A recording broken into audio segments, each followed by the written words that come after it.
Fala aí galera, hoje eu quero fazer um vídeo sobre temporadas de sequidão. E talvez você olhou pra esse título e tipo, meu, o que é isso? Então cara, eu quero te explicar o que é essa ideia, o que eu tô tentando dizer com temporadas de sequidão. Isso vem muito de uma experiência pessoal que eu tive, mas eu não sei, eu tenho certeza que eu não fui a única pessoa que experimentou isso. Então vamos explicar o que é uma temporada de sequidão. Cara, sabe, talvez teve uma temporada ou um tempo na sua vida onde você teve um encontro muito louco com o Espírito Santo. Me parece que toda reunião de oração, todo culto, a coisa era maluca e algo mexia e falava com você. E eu não sei se de repente parece que a temporada mudou, as coisas ficaram esquisitas. Você continua buscando a Deus do mesmo jeito, você continua lendo, orando a Bíblia do mesmo jeito, só parece que você não encontra o Espírito Santo daquele jeito. Tipo, parece que as coisas não são as mesmas. Parece que tá tudo seco. É daí que vem temporada de sequidão. E eu sei que esse é um momento que traz muita crise pra gente, a gente fica se perguntando o que fazer e parece que Deus abandonou a gente e às vezes isso leva a um lugar de grande crise e dúvida no nosso coração. Hoje eu quero falar sobre isso, eu quero falar um pouco da minha experiência pessoal e o que aconteceu comigo. Algo que mudou a minha vida foi perto dos meus 12 anos, onde eu entendi que de verdade eu podia ter um relacionamento íntimo com o Espírito Santo e que eu fechava a porta do meu quarto e começava a orar e eu sabia que Deus estava ali presente. E aquilo, cara, desencadeou uma série de experiências malucas pra mim. A gente que é fominha, parece que a coisa fica facinha. E tipo, podia começar a tocar o meu celular e eu escutava a música do toque do meu celular, tipo... Eu já começava a chorar porque o Espírito Santo estava falando comigo. E tipo, parece que qualquer coisa, sabe? Todo devocional, todo culto, reunião de oração, eu sentia tanto a presença de Deus, era tão palpável pra mim, era tão real e eu tava amando tudo aquilo. Só que de repente, tipo, ficou tudo seco. De repente parece que as coisas ficaram esquisitas e eu comecei a perguntar, tipo, Deus, o que foi que aconteceu? Por que você me abandonou? Porque eu olhava pra minha vida e eu não tinha mudado o meu padrão de busca, mas parecia que eu não encontrava Deus do mesmo jeito. E é óbvio que eu joguei a culpa em Deus. E eu procurei no meu coração pra ver se tinha acontecido alguma coisa, eu tentava entender o porquê daquilo e eu me arrependia. Eu achava que eu tinha desviado e eu ficava tentando entender o porquê daquilo. Mas sinceramente aquilo trouxe muito, sabe, muita crise pro meu coração, porque eu sentia falta, eu falava, Deus, cadê você? E eu chorava porque parecia que eu buscava sem encontrar nada igual eu encontrava antes. Acho que nesse ponto do vídeo você já deve ter se identificado se isso já aconteceu contigo ou não. Se não aconteceu com você ainda, escuta o que eu vou falar porque eu acredito que é importante. Então eu quero falar o porquê disso. Cara, por que esse tipo de coisa acontece? Sabe, a primeira coisa que eu acho que é importante a gente lembrar é que Deus é bom. E que Deus é bom em todo o tempo. Salmo 145 no versículo 13 diz que o Senhor é fiel em todas as suas promessas e que Ele é bondoso em tudo que faz. Hebreus 13:5, o próprio Senhor está dizendo que eu jamais te abandonarei, eu nunca te deixarei só. Cara, é Deus prometendo algo, então é um bagulho sério, presta atenção nisso. João 1 no versículo 5 diz que... Epa, na moral eu quis dizer 1 João 1.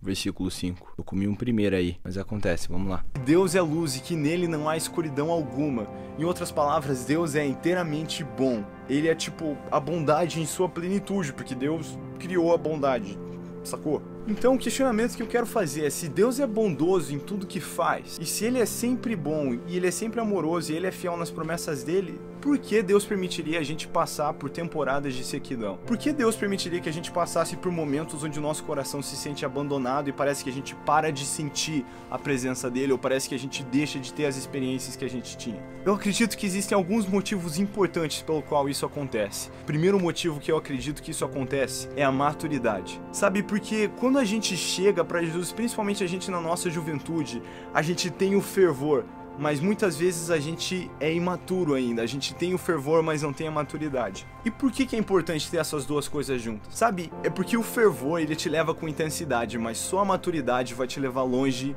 o suficiente, só a maturidade vai te carregar embora para sua vida toda. Então sabe, existe algo que o nosso coração precisa entender, que a gente caminha pela fé.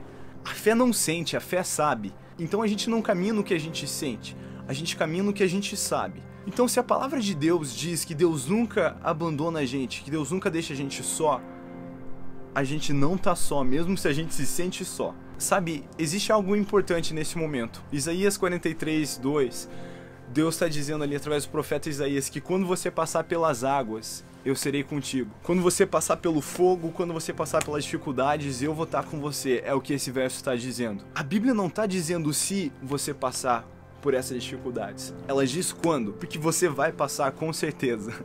Cara, essas temporadas, elas estão aqui para fortalecer a gente. Sabe, primeiro você tem a chance de dizer, eu não caminho no que eu sinto. E Deus, você continua sendo digno, mesmo se eu sinto você ou não. Sabe, isso foi o game changer pra mim nessa época, que eu falei, Deus, sabe, eu não sei o que tá acontecendo. Eu já tava cansado de brigar com Deus, de colocar a culpa nele, então foi um momento que eu simplesmente decidi, Deus, eu sei lá o que tá acontecendo, mas você sabe o que faz, eu confio em você. E mesmo se você nunca mais falasse comigo, você ainda é digno de tudo que eu tenho. Eu não sobrevivo sem a sua presença, eu vou fazer de tudo pra encontrar esse lugar. Então a maturidade é dizer, cara, eu não estou sentindo, eu não tô vendo, mas eu creio. Então eu sei que se eu fechar minha porta, orar, se eu falar com Deus, o céu vira pra me ouvir. E cara, existe outro sentimento que aquilo começou a gerar no meu coração. Sabe, Deus é uma pessoa, e Ele é uma pessoa que tem emoções intensas. E cara, as emoções de Deus são lindas. Deus é sensacional. Sabe, se relacionando com as pessoas, você pode perceber que não é legal se só você corre atrás de todo mundo. A gente gosta de se sentir amado. Sabe, a gente gosta de ver que as pessoas se importam, que elas querem vir atrás da gente. Cara, eu acredito que quando Deus permite essas temporadas, quando Deus permite que a gente entre num lugar de sequidão, que Ele remove aquela presença tipo que a gente sentia do jeito que a gente sentia antes, eu acredito que o que Deus quer fazer é provocar o nosso coração a correr atrás dele de um jeito mais intenso.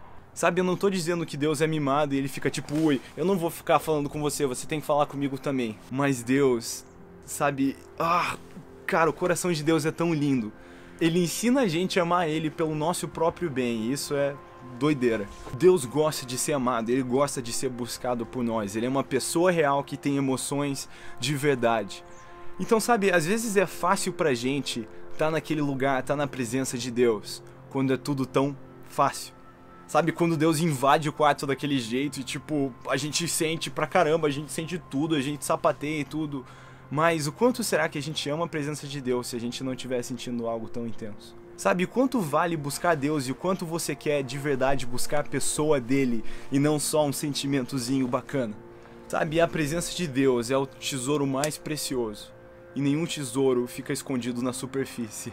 Sabe, a Bíblia diz em Provérbios 25, no capítulo 2, que a glória de Deus tá em encobrir as coisas, enquanto a glória dos reis é tipo esquadrinhá-las, é descobri-las. Deus gosta de esconder as coisas e a gente nem sabe o quanto a gente não sabe de tão...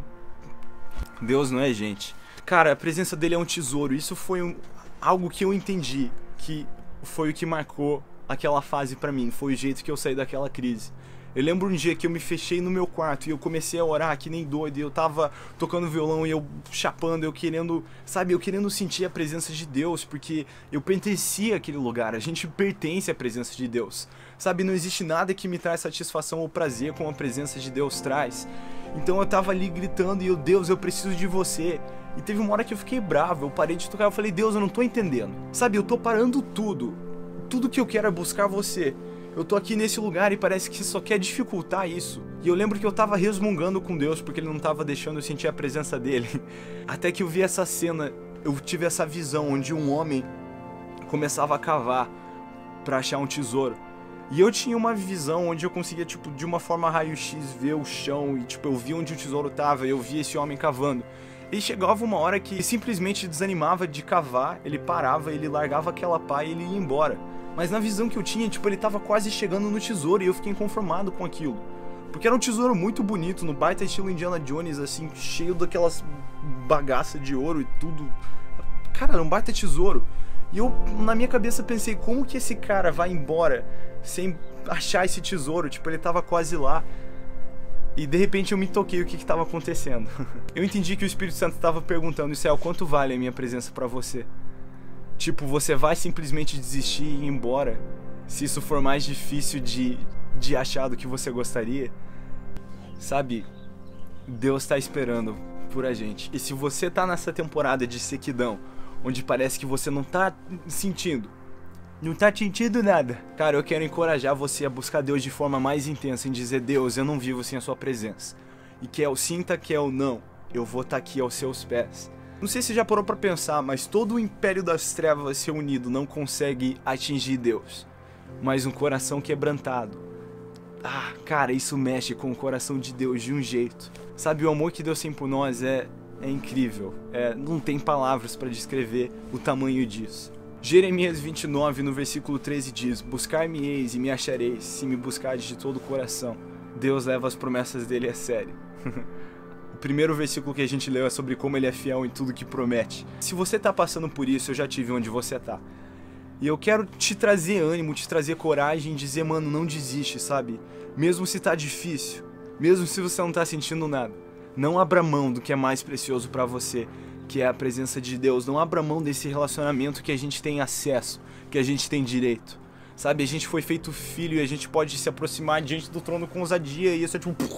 Aguenta firme, vai nessa. Hoje é algo que eu tenho aprendido muito. É porque eu amo essa busca, eu amo buscar esse tesouro. E sabe, mesmo nos dias onde eu não tô sentindo nada, e eu entro no meu lugar de oração, sinceramente, sem vontade nenhuma de estar lá às vezes, eu simplesmente aprendi a amar aquele lugar.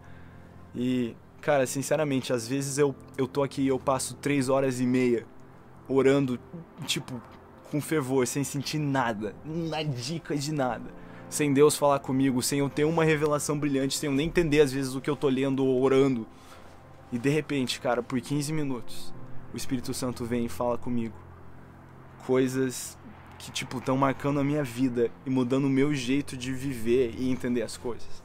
E sabe, aquelas 3 horas e meia, às vezes 4 horas, valem aqueles 15 minutos. Nem se fosse 10 segundos. Porque aquilo é que eu amo. E eu entendo que ele não tá tirando aquilo de mim por mal. Ele tá me dando a chance de correr atrás dele e mostrar o quanto eu amo ele. Então, galera, é isso aí. Eu espero que esse vídeo possa ter tocado seu coração e te ajudado a entender o porquê existem temporadas de sequidão. Sabe, eu não sou dono de revelação nenhuma, mas é isso que eu pessoalmente acredito e tenho vivido. E eu quero te encorajar a ficar forte nesse momento. É isso aí, valeu. Tamo junto.